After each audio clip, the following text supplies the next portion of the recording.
Hello guys, കേരളമാകെ തരംഗമായ Vaishnav സുരേഷിനെ കാണുമ്പോൾ തന്നെ നിങ്ങൾക്ക് മനസ്സിലാവും ഞാൻ ട്രിവാൻഡ്രത്താണെന്ന്. ഈ സ്ഥലം ഏതാണെന്ന് നിങ്ങൾക്ക് മനസ്സിലായോ? ഈ റോഡ് കാണുമ്പോൾ നിങ്ങൾ കുറച്ചു പേർക്കെങ്കിലും ഇത് മനസ്സിലാവും. അതെ, നമ്മുടെ കനകക്കുന്ന്. കനകക്കുന്ന് പാലസ് എന്ന് പറഞ്ഞാൽ ഞാൻ കോളേജിൽ പഠിക്കുമ്പോൾ തന്നെ എൻ്റെ ഒരു ഡെസ്റ്റിനേഷൻ ആയിരുന്നു. ഒരുപാട് ഇവിടെ വന്നിരുന്ന് പഠിക്കുകയും ഇറങ്ങുകയും ഒക്കെ ചെയ്തിട്ടുണ്ട്. അന്നത്തെ പോലെ തന്നെ കാമുകന്മാരുടെ ഒരു സേഫ് സോണാണിത്. ഇതിലൊരു മാറ്റവുമില്ല. അവർ പ്രേമിക്കട്ടെന്നേ, അല്ലേ? നമുക്ക് നമ്മുടെ കാര്യങ്ങൾ നോക്കി മുന്നോട്ട് പോവാം. നമ്മൾ കാത്തിരിക്കുന്ന ഒരു അതിഥിക്ക് വേണ്ടിയാണ് കേട്ടോ. അതാ നമ്മൾ കാത്തിരുന്ന അതിഥി നടന്നു വരികയാണ്. അതെ, മറ്റാരുമല്ല, നമ്മുടെ സ്വന്തം ശാരികയെ കുറേ നാളുകൾക്ക് ശേഷമാണ് കേട്ടോ കാണുന്നത്. അവൾ തിരുവനന്തപുരത്ത് പഠിക്കുകയാണ്. അപ്പോൾ നമ്മുടെ പഴയ കൂട്ടുകാരെയൊക്കെ കാണുക എന്ന് പറയുന്നത് തന്നെ നമ്മുടെ മനസ്സിന് സന്തോഷം നൽകുന്ന കാര്യങ്ങളാണല്ലോ, അല്ലേ?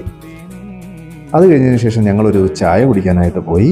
ചായയും കടിയൊക്കെ കുടിച്ച് അവിടെ ഇരുന്ന് കുറേ കാര്യങ്ങളൊക്കെ പറഞ്ഞ് നമ്മൾ ആ ദിവസം വളരെ ഹാപ്പി ആയിട്ട് സ്പെൻഡ് ചെയ്തു.